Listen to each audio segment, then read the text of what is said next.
예, 좋은 밤입니다. 야, 정말 우리의 일상의 평화가 얼마나 소중한 것인지 하나님이 지켜주지 아니하시면 아무것도 아니고 순간 다 무너지는 것을 경험한 하루였어요. 자, 오늘부터 이제 성전 하겠습니다. 성전. 솔로몬의 성전이 있고요. 그 다음에 또 그 다음 성전이 있어요. 스룹바벨 성전. 자, 솔로몬의 성전이 무너지잖아요. 그렇죠. 느부갓네살 바벨론이 침공해가지고 유다를 멸망시키고 성전을 다 회파해서 부숴버리죠. 그리고 포로로 잡혀갔다가 이제 약 50년 후에 다시 돌아오죠. 그 돌아온 사람들이 지은 성전, 그때 돌아온 사람들의 리더가 스룹바벨이었어요. 그래서 스룹바벨 성전이라고 부릅니다. 솔로몬 성전 다음에 두 번째로 지어진 성전이 스룹바벨 성전, 제2성전이에요. 자, 그런데 그 성전이 쭉 언제까지요? 예수님 때까지 이어져야 되는데 이 500년 동안 그 이후에 성전이 건물이 500년 있을 수 있겠어요? 보수도 하고 뭐 어떻게 계속 했겠지요. 그러다가 예수님 당시에 누가 유대 땅을 다스렸습니까?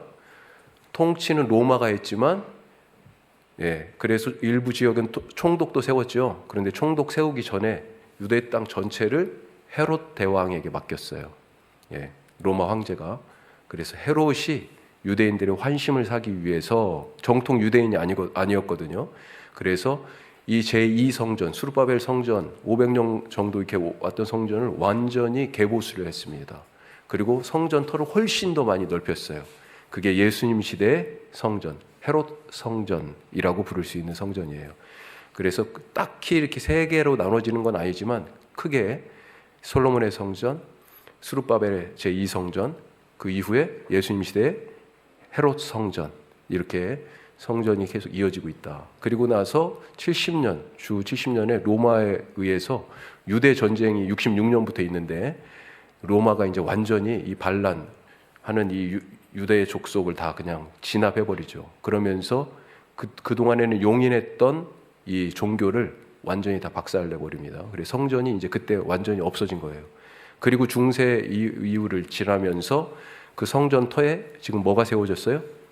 이슬람의 황금돔 사원이 거기 세워져 있는 겁니다. 그래서 저도 아직 안 가봤지만 예루살렘에 가면 예전 성전, 솔로몬 성전 터가 지금 성전이 없고 황금돔 이슬람 사원이 있습니다. 그것 때문에 엄청나게 갈등이 크죠.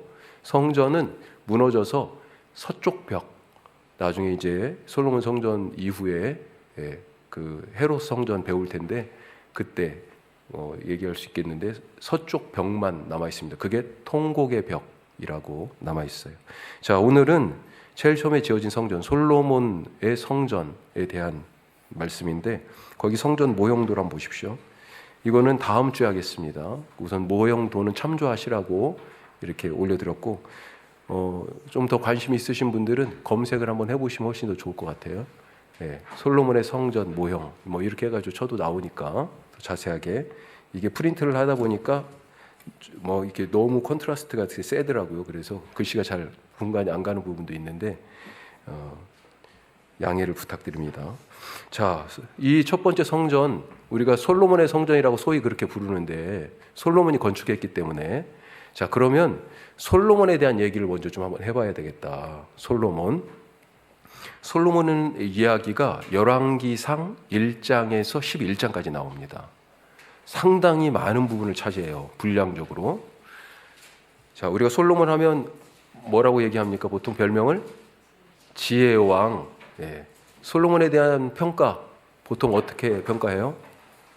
그래도 다윗과 솔로몬 이렇게 좀 긍정적으로 훌륭하고, 그 다음에 명성이 이스라엘과 솔로몬의 명성이 쫙 지역 그 주변 지역 나라까지 있어가지고, 예를 들면 스바의 여왕이 와가지고 보고 감탄하고 막 그러잖아요. 이런 걸로 국위선양도 하고 뭐 이런 것처럼 우리가 찬사를 훨씬 더 많이 솔로몬에게 보내는데 과연 그런 것인가? 곳곳에 이 열왕기상 1장에서 11장까지 내용을 면밀히 살펴보면 찬사 일색인 것 같은 그 곳곳에 사실은 솔로몬에 대한 비판이 숨어 있습니다. 그리고 그 비판의 관점이 사실은 우리가 성전, 이 솔로몬의 성전 건축과 관계돼서 보려고 하는 부분에 있어서 아주 중요한 포인트 중에 하나다. 자, 대표적으로 그러면 왕으로서의 솔로몬을 한번 평가해 볼 수 있겠는데, 자, 신명기에 보면, 신명기는 뭡니까? 이제 가나안 땅 들어가기 직전이에요. 요단강 동쪽의 모압 땅에서 광야 생활 40년 끝에 모세가 죽기 전에 이스라엘 백성들, 특히 광야에서 태어나거나 출애굽할 때 어렸던 광야 세대, 새 세대를 향해서 니네들이 이제 앞으로 약속의 땅에 가서 살 거니까 이렇게 살아야 돼 하면서 하나님의 말씀을 다시 가르치는데, 그래서 두 번째 율법, 두 번째 설교라고 하는 뜻에서 시내산에서의 계명을, 출애굽기의 그 계명, 출애굽기 레위기의 계명을 다시 설교하는 내용이 신명기잖아요. 자, 이 신명기에서 너희들이 앞으로 가나안 땅에, 약속의 땅에 들어가서 살 때 왕을 달라고 그럴 거야. 그런데 만약에 왕을 혹시 세우게 되면 왕은 이런 사람이어야 돼 라고 기준을 얘기해 줍니다. 자, 그게 신명기 왕의 1번, 왕에 대한 신명기의 규정. 자, 이게 기준점이에요. 이걸로 솔로몬을 한번 대보는 겁니다. 정말 괜찮은 왕이었는지. 자, 신명기 거기 말씀 중에 우리 17장 16절 19절 PPT 한번 보겠습니다. 예, 자 보시면 이건 조금 작은데 글씨가 한번 읽어보죠. 세 가지가 특별히 세 가지를 지금 얘기하고 있어요. 특별히 자, 네 가지예요. 자, 뭐라고 돼 있을까요? 한번 볼까요? 그는 병마를 많이 두지 말고, 자 그리고 병마를 많이 어디로요? 애굽으로 사람들 보내지 말랍니다. 자, 그러니까 첫 번째 뭐예요? 말. 이 말이 뭐예요? 국력이죠, 국력. 싸움하려니까 말이 필요하잖아요. 특별히 애굽으로 돌아가지 말라고 그랬습니다. 예. 17절에 보면 또 아내를 많이 두지 말라. 마음이 미혹되어 통치를 해야 되는데 쓸데없는데. 자, 그리고 자기를 위하여 세 번째, 은금을 많이 쌓지 말라. 내 재산. 아니 가나안 땅을 하나님이 거저 주셨는데 거기서 왕이, 아니 모든 백성 나라 땅이 다 왕이 통치하고 왕이 것이나 마찬가지인데 내 것 은금 많이 쌓지 말라. 그것이 자기의 왕의 자리 보장하는 것도 아니고, 자 왕으로서 사실은 권력을 갖게 되면 하게 되는 그런 육체적인 또 뭐 삶에 있어서의 그런 여러 가지 탐닉에 대한 지금 경고를 하는 거예요. 자, 그리고 나서 그 다음 절 넘겨주시죠. 자, 그가 18절부터 같이 읽겠습니다. 그가 왕위에 오르거든 이 율법서의 등사본을 레위 사람 제사장 앞에서 책에 기록하여 평생에 자기 옆에 두고 읽어 그의 하나님 여호와 경외하기를 배우며 그 율법의 모든 말과 이 규례를 지켜 행할 것이라. 네 가지를 지금 얘기한 거예요. 이게 지금 네 번째입니다. 자, 네 번째 뭐예요? 율법. 특별히 지금 이 율법책이라고 말하는 게 뭐예요? 이 율법이 지금 신명기에서 말하고 있잖아요. 이걸 기록하라고 지금 한 겁니다. 신명기 말씀이에요. 신명기 말씀의 핵심이 뭡니까? 듣고 순종하면 하나님이 생명과 복을 주시고, 말씀을 그대로 지켜 행하지 않고 불순종하면 화와 저주가 온다라. 이게 바로 신명기에서 늘 강조하는 얘기고요. 이 신명기적 관점을 가지고 이후에 기록된 역사서, 여호수아, 그 다음에 사사기, 열왕기, 상하, 이게 신명기적 역사서예요. 이런 관점으로 역사가 하나님 말씀에 순종하면 하나님이 형통케 해주신다라고 하는 것을, 불순종하면 화가 있다라고 하는 것을 그 이후의 역사서들이 이 신명기적 관점을 가지고 쓰여져 있는 거예요. 자, 이 네 가지를 하라고 그랬습니다. 자, 그런데 솔로몬은 그러면 그랬을까? 예? 자, 열왕기상 1장에서 11장까지 쭉 보면서 특별히 10장 14절부터 여기는 한번 펴보셔야 돼. 이건 제가 너무 길어서 넣을 수가 없어서. 왕상 10장 14절부터. 예. 자, 저 아까 그 순서대로 한번 해보죠. 말. 자, 여기는 23절부터 26절이네요. 26절. 자, 보니까 솔로몬이 지금 어느 정도예요? 솔로몬이 병거와 마병을 모음해 26절입니다. 병거가 1,400대, 마병이 12,000. 와, 그렇게 그런 지금 준비가 돼 있는 거예요. 오. 자, 예루살렘 왕에게도 그런 것들을 두었고, 왕이 예루살렘에서 은을 돌같이. 와, 이 정도입니다. 자, 거기에 조금 더 뒤로 가면 28절에 이 말들이 어디서 왔어요? 솔로몬의 말들은 애굽에서 들어왔으니. 어허, 이게 지금, 아니 아까 말씀했잖아요. 분명히 신명기에서 하지 말라는 대로 그대로 다 해버렸네요. 아니, 병거가 1,400대니까 지금, 와, 이거 어마어마한 거예요. 지금 비행기가 1,400대나 있는 거나 마찬가지야. 예? 그 다음에 11장 3절 한번 보십시다.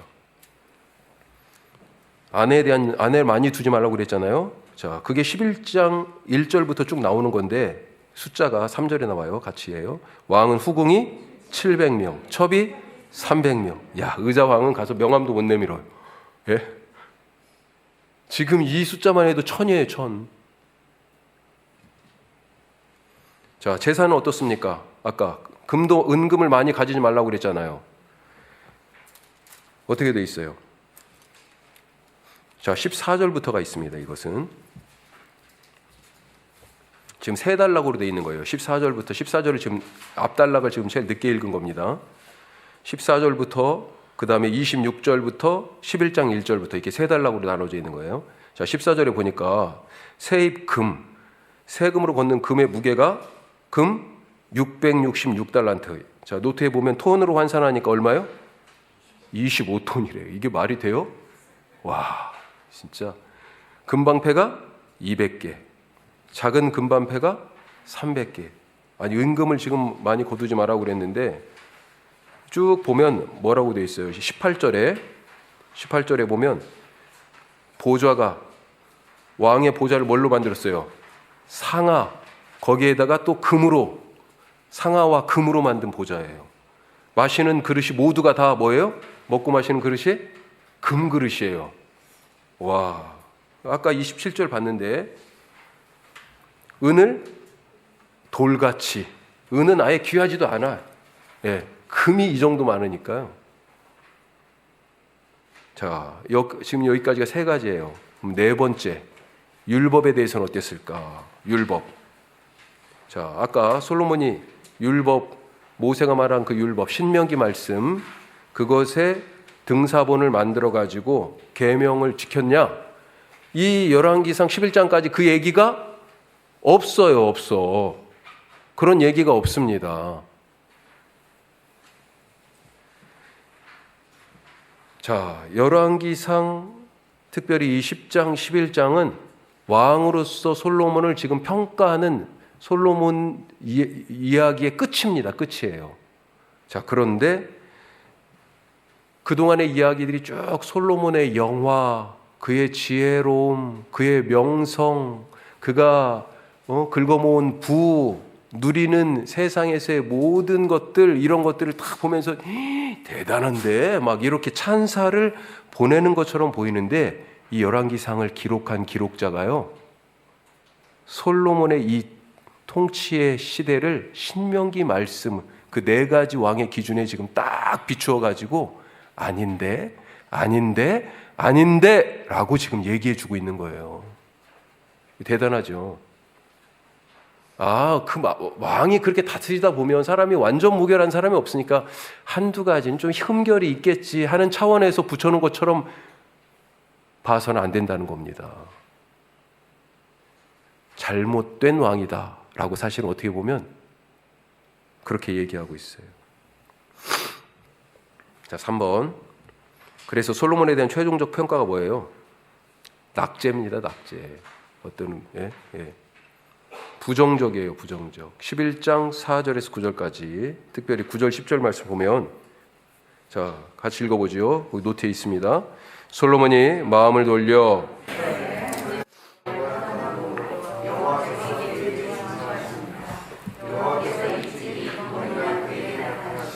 이 일에 대하여 명령하사 다른 신을 따르지 말라 하셨으나 그가 여호와의 명령을 지키지 않았으므로, 지키지 않아서 어떻게 됐습니까? 그 다음 절, 내가 반드시 이 나라를 네게서 빼앗아 누구에게요? 네 신하에게. 어허, 결국은 누구한테 갔습니까? 그래요, 르호보암은 아들이고 여로보암, 북이스라엘의 첫 번째 왕 여로보암, 솔로몬이 부리던 공사판 감독이었어요.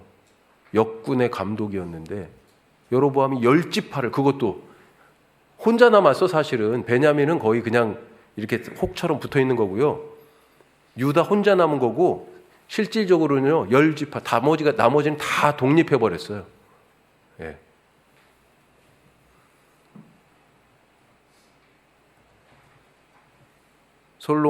솔로몬의 통치가 과연 성공적이었냐라고 봤을 때 열왕기 기자는 그렇게 평가하고 있는 것 같지 않습니다. 자, 이런 관점에서 성전 건축을 한번 보자 하는 것입니다. 자, 열왕기상 1장에서 11장까지가 솔로몬 이야기인데, 이 성전 건축 이야기는 그 중에 5, 6, 7, 8, 특별히 오늘 말씀 5장, 6장에 거기에 집중돼 있어요. 딱 솔로몬 이야기의 한 가운데가 성전 건축 이야기입니다. 그 중에 우리는 오늘 5장 말씀만 읽고 오늘 되는 데까지 한번 해보죠. 자, 5장 말씀, 열왕기상 5장 말씀.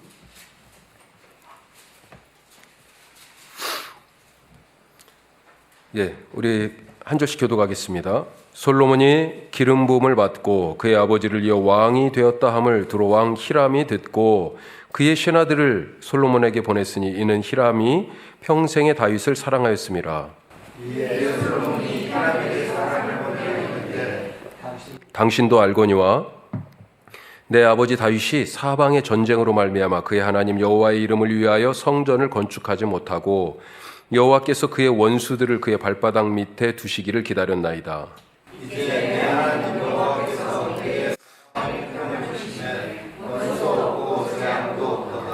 여호와께서 내 아버지 다윗에게 하신 말씀에 내가 너를 이어 내 자리에 오르게 할 내 아들 그가 내 이름을 위하여 성전을 건축하리라 하신 대로 내가 내 하나님 여호와의 이름을 위하여 성전을 건축하려 하오니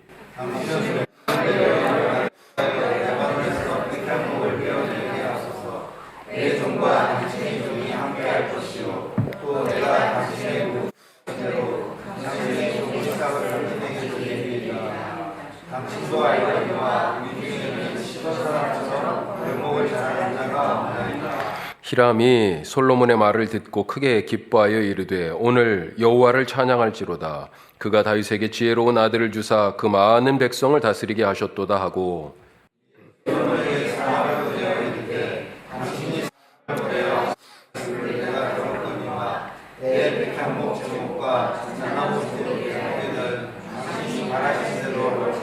내 종이 레바논에서 바다로 운반하겠고 내가 그것을 바다에서 뗏목으로 엮어 당신이 지정하는 곳으로 보내고 거기서 그것을 풀리니 당신은 받으시고 내 원을 이루어 나의 궁정을 위하여 음식물을 주소서 하고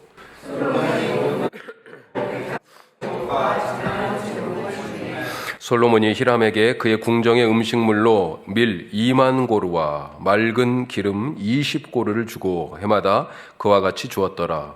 여호와께서 그의 말씀대로 솔로몬에게 지혜를 주심으로 히람과 솔로몬이 친목하여 두 사람이 함께 약조를 맺었더라. 이에 솔로몬 왕이 온 이스라엘 가운데서 역군을 불러 일으키니 그 역군의 수가 3만 명이라. 솔로몬이 그들을 한 달에만 만년씩 그들이 한 달을 레바논에 있고 두 달을 집에 있으며 아드니람 공동이 되었고 솔로몬에게 또 짐꾼이 7만 명이요 산에서 돌을 뜨는 자가 8만 명이며 이에 사역을 감독하는 관리가 3,300명이라 그들이 일하는 백성을 거느렸더라. 이에 왕이 명령을 내려 크고 귀한 돌을 떠다가 다듬어서 성전의 기초석으로 놓게 하매 히람의 건축자와 그발 사람이 그 돌을 다듬고 성전을 건축하기 위하여 제목과 돌들을 갖추니라. 아멘. 자, 여기서는 지금 잘 크게 다 보이지 않지만 이 솔로몬 이야기 통해서 통째로 보면 특히 성전 건축과 관계되는, 우리는 5장만 읽었습니다. 5, 6, 7, 8장이에요. 보면 이 솔로몬의 이 사역을 출애굽하고 비교해서 얘기하는, 그러니까 예를 들면 연도를 얘기할 때도 출애굽 몇 년, 출애굽한 지 몇 년, 솔로몬이 왕이 된 지 몇 년, 이렇게 같이 표기하고 있는 것을 볼 수 있어요. 자, 그런 점에서, 그리고 무엇보다도 이 성전은 이전에 그 지금 언약궤가 있는 곳이 성막이잖아요. 그래서 광야에서 출애굽과 연관된 이 모세의 성막과 솔로몬이 짓는 이 성전을 두 개를 서로 좀 비교해서 보면서 이 성전에 대한 부분들을 조금 더 우리 찾아가 보도록 하겠습니다. 첫 번째, 자, 하나님의 역할을, 우리 우선 성막에 있어서 1번, 거기 1번 보시면 성막을 건설하는 데 있어서 하나님의 역할이 있었어요. 어떤 역할이 있었습니까? 하나님이 주도하셨어요. 주도 누가 했어요? 성막 건설 모세가 했습니까? 하나님이 하셨잖아요. 하나님이 내가 너희 가운데 거할 거야 그러면서 성막을, 그런 집을 지어라고 말씀하셨잖아요. 주도권이 누구에게 있었어요? 하나님에게, 하나님 지시하셨습니다. 그래서 출애굽기 본문들을 쭉 보면 어떻게 되어 있냐면 내가 너에게, 모세에게, 이렇게 하나님이 1인칭으로 얘기해요. 1인칭으로 하나님이 주도가 되셔서 1인칭 화법입니다. 그래서 하나님이 모세에게 직접 지시하시며 전체를 주도하셨다. 모세에게 너는 뭐뭐하게 하라, 이러이러하게 하라라고 그렇게 하나님이 주도권을 갖고 말씀을 하세요. 자, 성막의 설계도가 어디에서 나왔어요? 설계자가 하나님이죠. 하나님. 자, 가로 2번 설계 하나님이 하셨습니다. 거기 말씀의 예들이 있죠. 자, 25장 8절에서 9절 같이 읽어보죠. 내가 그들 중에 거할 성소를 그들이 나를 위하여 짓되. 자, 누가 계획했어요? 하나님이 계획하신 거예요. 너희가 지어야 되겠어. 그렇게 얘기하시고 9절 무릇 내가 내게 보이는 모양대로 장막을 짓고 기구들도 그 모양을 따라 지을지니라. 자, 어떻게 해요? 모양대로, 하나님이 보여주시는 모양대로. 자, 25장 40절은요 내가 너에게 보여주는 양식대로. 자, 그 다음에 31장에서는요 내가 내게 명령한 대로. 동그라미. 설계도가 어디에 있었어요? 하나님에게 있었어요. 하나님에게. 그걸 지금 보여주신 거잖아요. 천상의 그 모형이랄까요? 그걸 보여주신 거지. 자, 그래서 이제 설계도가 나왔으니 시공해야 될 거 아니에요. 시행은 어떻게 했습니까? 설계도를 따라서 해야 되잖아요. 그래서 명령대로. 자, 여기에서 사람이 개입합니까? 이 일은 사람이 하는데 하나님의 뜻이 관철되고 있어요. 이 성막의 특징입니다. 하나님이 먼저 설계도 보여주시고 그 다음에 이 시행을 하는데 잠깐 갭이 있죠. 어떤 갭이 있었어요? 금송아지 사건이 있었죠. 자, 금송아지 사건 이후에 모세가 하나님의 명령을 이제 전달하고 일꾼들은 그 전달받은 명령대로 시행을 합니다. 자, 35장 4절 말씀. 모세가 이스라엘 자손의 온 회중에게 말하여 이르되 여호와께서 명령하신 일이. 자, 주도권이 어디 있어요?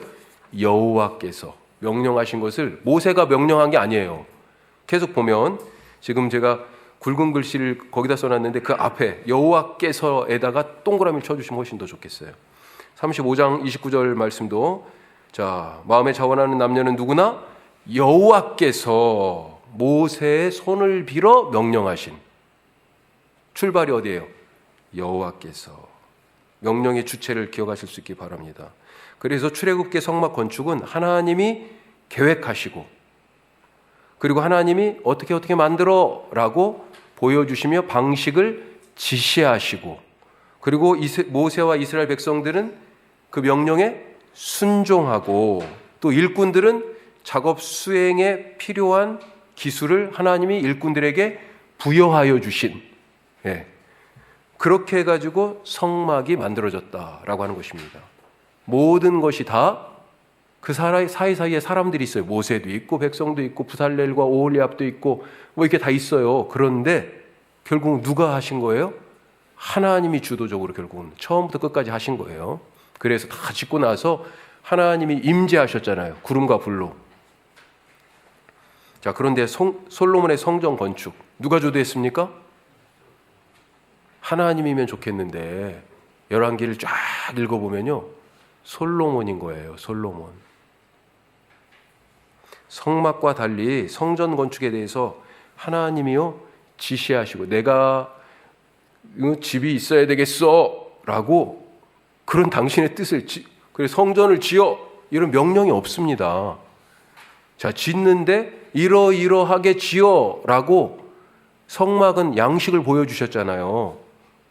내가 보여주는 모양대로 그렇게 만들으라고 하셨는데 보여주신 게 없어요. 물론 성막이 기본적으로 샘플이 될 수 있겠죠. 그렇지만 다른 지시가 하여튼 없어요. 지금 앞에 맨 첫 페이지에 솔로몬 성전 지금 그림이 있잖아요. 그건 성막하고 완전히 다릅니다. 성막에 해당하는 딱 이 본당, 이 텐트, 이것을 갖다가 건물로 지었다라고 치면 그 뒤에 더 부속실들이 많이 달라붙었어요. 솔로몬 성전은. 그런데 그런 것에 대한 지시가 하나님에게서 없었어요. 예. 자, 또 건축하는 과정에서도 성막은 하나님이 부살렐과 오홀리압을 영을 부어주시고 성령과 지혜와 총명을 부어주셔가지고 그들에게 이렇게 만들도록 능력을 부여하셨는데 그런 감독의 과정들이 없어요. 제작에 있어서도. 하나님이 별로 개입하지 않으셨다. 자, 사무엘하 7장 7절 말씀 한번 보겠습니다. PPT. 이렇게 돼 있습니다. 원래 하나님이 나 그런 집 내가 언제 달라고 그랬어? 이렇게 지금 얘기하시는 대목이에요. 이건 다윗과 언약을 맺는 소위 말하는 다윗 언약에 해당하는 지금 말씀이에요. 여기 사무엘하 7장이 중요한 장인데 그런데 그때 이렇게 말씀하세요. 노란 것만 읽으면요. 너희가 어찌하여 나를 위하여 백향목집을 건축하지 아니하였냐고 말하였니. 내가 말하기를 너희들 왜 어째 나를 위해서는 백향목집 안 지었어? 나 이렇게 텐트에 살고 있는데 아직. 그렇게 하나님이 불평하고 그러지 않으셨다는 거예요. 집 지어달라고 성전을 지으라고 말하지 않으셨다는 겁니다.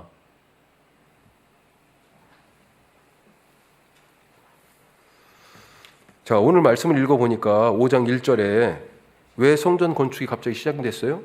두로왕 히람이 편지를 보냈어. 그러니까 거기에 답신을 보내면서 솔로몬이 갑자기 성전 지어야 되겠는데 그래 버린 거예요.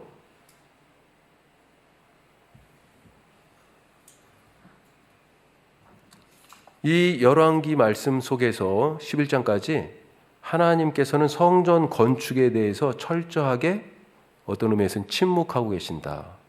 예. 자, 아직 우리가 안 읽었습니다만 6장에 보면 거기 지금 노트에 있죠. 6장 1절에 솔로몬이 여호와를 위하여 성전 건축하기를 시작하였더라. 주어가 누구예요? 솔로몬이. 그 다음에 6장 4절 주어가 생략됐지만 여기도 역시 솔로몬이에요. 솔로몬이 창틀 그 다음에 붙박이 창문 내고 지금 이게 설계를 지금 자기가 갖고 있는 설계를 가지고 지금 시공하고 있는 거잖아요. 그 다음에 솔로몬이 결국은 성전 건축하기를 마쳤어. 이 내용을 쭉 보면 성전 건축에 대한 이야기를 쭉 읽어보면 하나님이 성막처럼 하나님이 개입하시고 하나님이 주도하시고 하나님이 완성하시는 그런 느낌이 없어요. 이 열왕기 기자가 뭔가를 하여튼 생각하고 쓴 거예요. 주어가 드러났든지 안 드러났든지 열왕기에서는 성전 건축에 있어서 주어가 항상 솔로몬이다. 하나님이 아니에요. 자, 두 번째, 그럼 기술자들. 성막에는 특별히 두 명의 기술자가 언급됩니다. 부살렐과 오홀리압. 자, 그런데 오늘 이름도 잠깐 나왔어요. 5장에 성전 건축에 있어서는 한 사람이 언급돼요. 누구요? 히람이라고. 두로왕 히람하고 이름이 같아요. 예. 그래서 어느 번역은 후람이라고 돼 있어. 후람. 예. 하여튼 히람이라고 여기서 있으니까 히람. 자, 그런데 성막을 건설할 때 부살렐과 오홀리압에게는 하나님께서 주신 게 있어요. 그냥 지으라고 그런 게 아니에요. 너희들 재주가 좋으니까 니네들 일해, 그거. 그렇게 하신 게 아니에요. 자, 출애굽기 31장 2절 3절 PPT 한번 보죠. 출애굽기 31장 2절 3절. 자, 이렇게 돼 있어요. 내가 유다 지파 훌의 손자요 우리의 아들인 부살렐을 하나님이, 내가 하나님이잖아요. 하나님이 지명하여 선택하셨어. 그리고 3절 같이 해요. 하나님의 영을 그에게 충만하게 하여 지혜와 총명과 지식과 여러 가지 재주로 부어주셨다라고 하는 것입니다. 자, 그런데 성전 기물 제작에서는요, 다른 사람들이 하나도 등장하지 않아. 이 부살렐과 오홀리압의 지도를 받아가지고 여러 사람들이 같이 한 얘기가 출애굽기엔 쭉 나오는데, 성전 건축은요, 이스라엘 백성들 중에 무슨 기술자도 있었을 텐데 없어요. 그 다음에 아까 그발 사람들인가요? 그런 사람들이 나오죠, 기술자로. 자, 왕상 여기 노트 보세요. 7장 14절. 왕상 7장 14절. 자, 히람이 누구인지 거기 나옵니다. 노트. 예.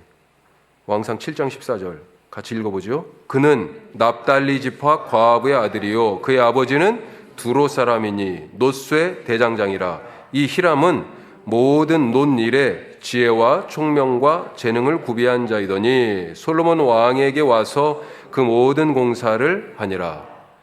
아버지가 두로 사람, 엄마는 유대인인데, 그런데 지금 이 사람 어디 사는 사람이냐면 두로에 있는 사람이에요. 거기서 지금 기술자로 파견된 거예요. 그런데 지금 굵은 글씨로 되어 있는 거, 이 사람은 놋일을 지금 주로 해. 그래서 놋으로 만드는 것들을 거의 다 히람이 다 만들었는데, 어느 정도예요? 지혜와 총명과 재능을 구비하고 있는 사람. 아니, 어떻게 해서 이 사람이 저런 재주가 좋아? 정말 저 사람은 저거 잘 만들어. 이 기술을 어디에서 습득하고 무엇을 위하여 사용했고, 사람들로부터 야, 저거 만드는 것은 예사롭지 않은데 저거는 히람 같은 사람이 만들 수 있는 것 같아. 이런 명성을 어떻게 해서 얻었을까요? 뭘 만들면서? 두로 사람이라니까요. 두로에 살았어요. 이스라엘 백성이 아니에요. 엄마는 유대인이긴 하지만. 이 우상, 두로와 시돈의 그 우상들을 만들면서 얻은 재주 아니었을까요?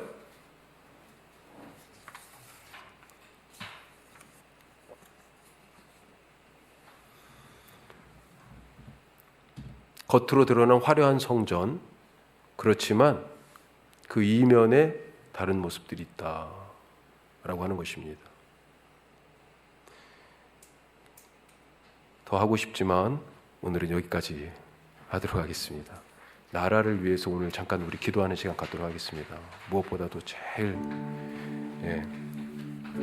점점 화려해지죠. 솔로몬이 지은 성전처럼 성막 보다가 이 멋진 건물 더 훨씬 더 크고 우람한 이 건물 봤을 때 사람들이 얼마나 야 그랬잖아요. 나중에 제2성전 포로에서 돌아와가지고 스룹바벨 중심으로 성전 다시 지어놓고요.